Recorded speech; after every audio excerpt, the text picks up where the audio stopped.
बिस्मिल्लाहिर्रहमानिर्रहीम। दोस्तों, land acquisition act 1984 एक ऐसा एक्ट है जिसके जरिए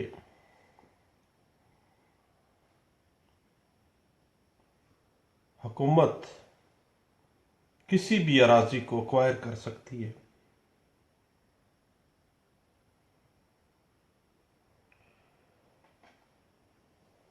लैंड एक्विजिशन एक्ट 1984 के तहत अवामी मकसद के लिए फॉर द पब्लिक इंटरेस्ट जो लैंड एक्वायर की गई है वो किसी प्राइवेट शख्स को अलॉट नहीं की जा सकती, क्योंकि लैंड एक्विजिशन एक्ट 1984 एक स्पेशल लॉ है जिसका मकसद अवामी मकासद के लिए अराजी का हसूल है। पब्लिक इंटरेस्ट जो है वो लैंड एक्विजिशन एक्ट 1984 का क्रक्स है।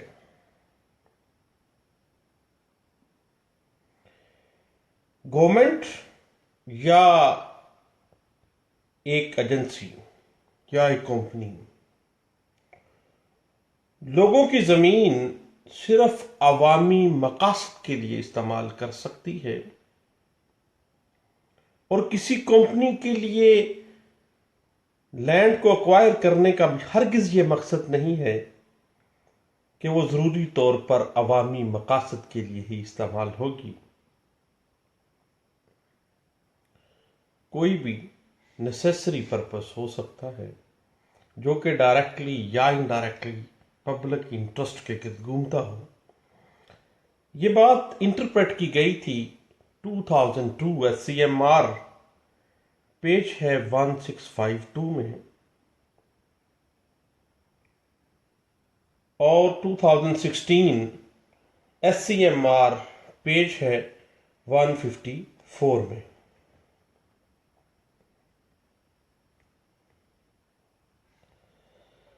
क्योंकि अगर लैंड को एक्वायर किसी कंपनी के लिए किया गया है तो यह मुमकिना तौर पर एक अवामी मकसद के हसूल के लिए नहीं बल्कि कंपनी के किसी मकसद के लिए, कंपनी का कोई ना कोई ऐसा पर्पस होगा जो डायरेक्टली या इनडायरेक्टली पब्लिक इंटरेस्ट के लिए हो, उसके लिए लैंड एक्वायर की जाती है। लैंड एक्विजिशन एक्ट है 1984 के तहत जो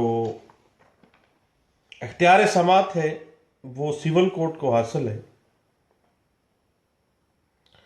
और गवर्नमेंट मुकम्मल तौर पर इस बात की बाख्तियार है कि उस बात की मुकम्मल छानबीन कर ले कि जो लैंड एक्वायर की जा रही है किसी कंपनी के लिए या किसी खास मकसद के लिए, आया वो किसी पब्लिक अवामी मकसद के लिए है या नहीं है। इस बात की छानबीन करना हुकूमत की जिम्मेदारी है। ये बात इंटरप्रेट की गई थी 2009 PLD सुप्रीम कोर्ट पेज है 217 में।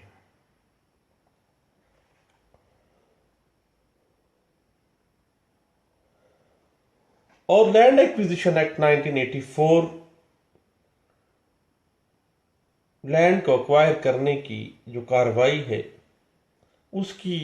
जो नेसेसरी रिक्वायरमेंट्स हैं उनको पूरा करना लाजम है। अदरवाइज तमाम जो कार्रवाई है वो विशिएट हो जाएगी। उसके बाद बात आ जाती है जब कोई शख्स जो डिस्ट्रिक्ट कलेक्टर की तरफ से अवार्ड किया गया है, जो तय किया गया है, कीमत तय की गई है, उस पे रजामंद नहीं है। कोई शख्स जिसने अवार्ड को तस्लीम ना किया हो और वो अवार्ड उसकी मौजूदगी में किया गया है तो विद इन 6 वीक्स, और अगर अवार्ड उसकी गैर मौजूदगी में किया गया है तो विद इन 6 मंथ वो उस अवार्ड को चैलेंज कर सकता है।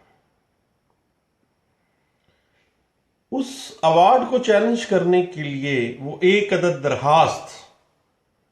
कलेक्टर साहब को देगा, और उन्हीं कलेक्टर साहब को देगा जिन्होंने अवार्ड सादर किया है, और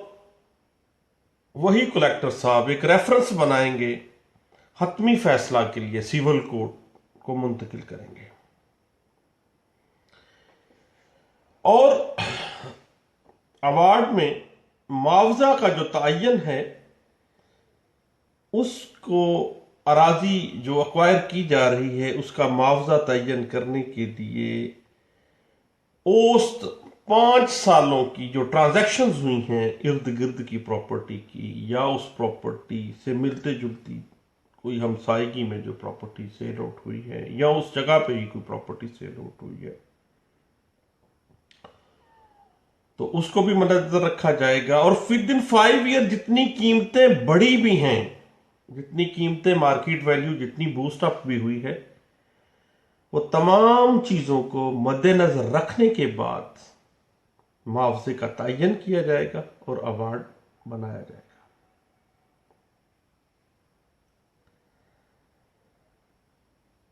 और जो लैंड एक्वायर की जा रही है उसके मुआवजा के तयन के लिए उस अराजी की जो फ्यूचर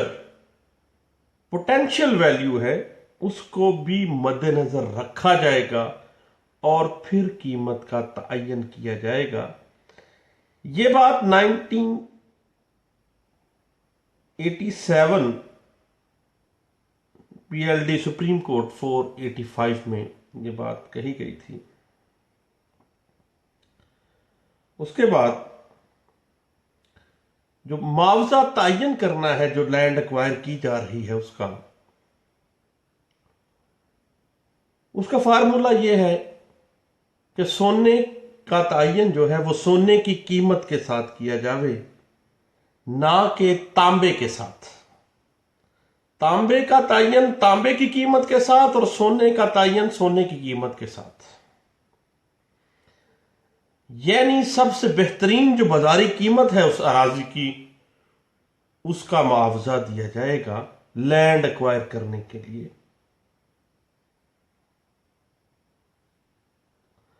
और अगर जो लैंड एक्वायर की जा रही है वो नोटिफिकेशन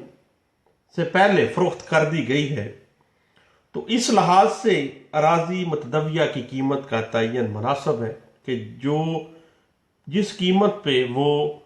फरोख्त हुई है वो कीमत सामने आ गई, फिर जितना टाइम स्पेन के लिहाज से जो मार्केट वैल्यू में इंक्रीज हुआ है, उस इंक्रीमेंट को आप मद्देनजर रखते हुए जो लैंड एक्वायर की जा रही है उसकी कीमत का तयन कर सकते हैं। और अगर जो लैंड एक्वायर की जा रही है वो अंदरून हदूद कमेटी हो, म्यूनिसिपल कॉरपोरेशन की हदूद में आती हो, और वहां पर जो बुनियादी जरूरियात जिंदगी हैं मौजूद हैं, मार्केट्स के करीब है, तो उसकी मालियत कमर्शियल होगी, और कमर्शियल मालियत ही उसका मुआवजा मुतसव्वर की जाएगी।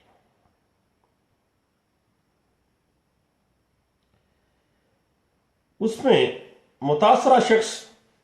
अगर मुआवजे से मुतमईन नहीं है तो वो under section 18 land acquisition act 1984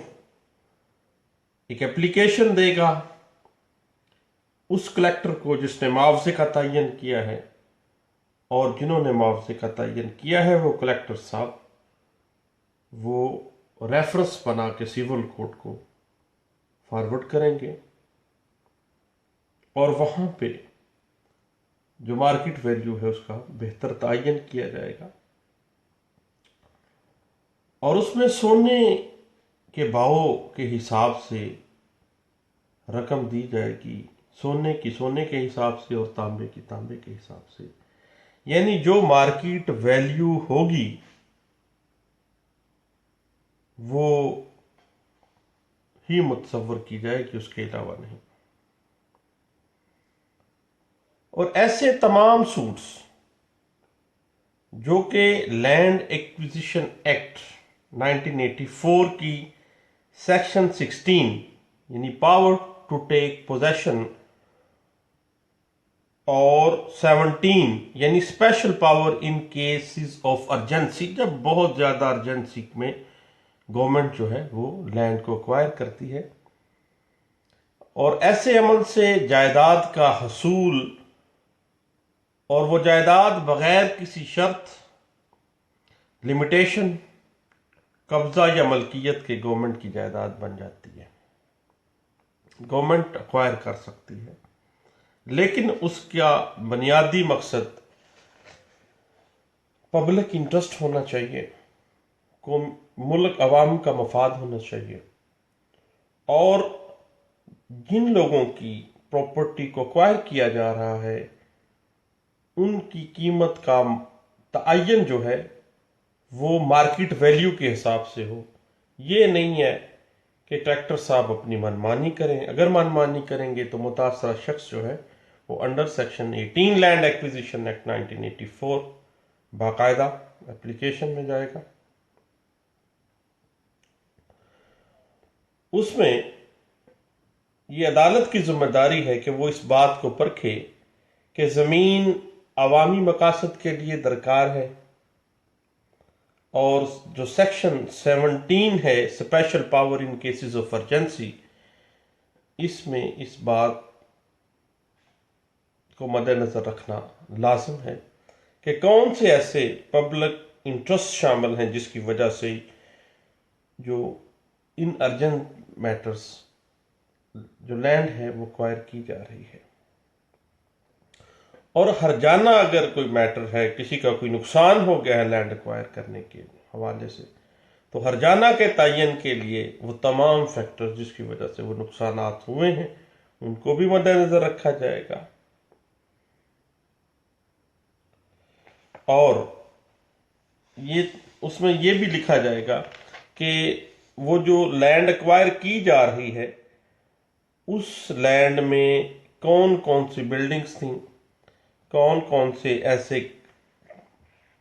constructed materials थे जिसकी वजह से कौन कौन सा नुकसान हुआ है, और वो नुकसान का हर्जाना और उसका मुआवजा जो है वो बाकायदा ऐसे लोग जिनकी लैंड एक्वायर की जा रही है उनका हक है। और जमीन के मालिक को उसकी जमीन का हर्जाना देते हुए, उसका मुआवजा देते हुए, ना सिर्फ जमीन की मार्केट वैल्यू को मद्देनजर रखा जाएगा बल्कि दीगर जो फैक्टर्स हैं उस प्रॉपर्टी की पोटेंशियल वैल्यू को भी मद्देनजर रखा जाएगा। यह बात इंटरप्रेट की गई थी 2016 YLR पेज है 147 में।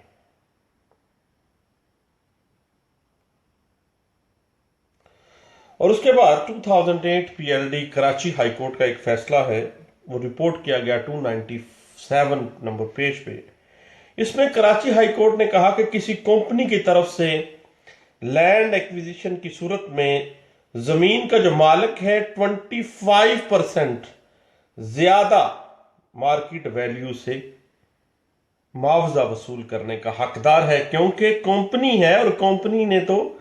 कमाने के लिए, हो सकता है कि वो पब्लिक इंटरेस्ट ना हो और कंपनी एक्वायर कर रही है उसकी प्रॉपर्टी, तो 25% अगर ज्यादा दे रहा है, 100 रुपए की मार्केट वैल्यू की बजाय 125 रुपए दे रहा है, तो 25% ज्यादा देने से ये कंपनी का बेड़ा गर्क नहीं हो जाएगा, बल्कि उस बेचारे का हक है जिसकी जमीन को एक्वायर किया जा रहा है। तो उसमें अंडर सेक्शन 4 एक नोटिफिकेशन वगैरह देते हैं, और एक मुतासरा फरीक जो है वो अवार्ड के खिलाफ हाई कोर्ट में अपील दायर कर सकता है, और फिर लैंड एक्विजिशन एक्ट 1984 की सेक्शन 54 के अंदर वो सुप्रीम कोर्ट जो है उसमें भी अपील दायर कर सकता है। उसके बाद अगर हाई कोर्ट में उसकी सुनवाई नहीं हुई, ये बात इंटरप्रेट की गई थी 2005 पीएलडी सुप्रीम कोर्ट फैसला है और पेज है 45। तो बुनियादी तौर पे लैंड एक्विजिशन एक्ट का जो मकसद है वो है जमीन के मालिक के मुआवजे का तहफ़्फ़ुज़, कि ऐसा बंदा जिस बेचारे की जमीन एक्वायर की जा रही है उस बंदे की जो प्रॉपर्टी है वो तो जा रही है, एक्वायर की जा रही है, उसके मुनासिब और वैल्यूएबल जो मुआवजा है वो उसको दिया जाए और उस मुआवजे के दिए जाने का तहफ़्फ़ुज़ जो है, उसकी जो राइट्स हैं, राइट ऑफ प्रॉपर्टी, उस बंदे के जो article 23 and 24 constitution of Pakistan 1973 उसको कन्फर कर रहा है कि जनाब आपका राइट ऑफ प्रॉपर्टी है, right to possess, right to retain and dispose of property, और उसके बाद सेफ गार्ड टू प्रॉपर्टी, ये तमाम बातें जो हैं जो कॉन्स्टिट्यूशनल उसका राइट है उसको प्रोटेक्ट कर रहा है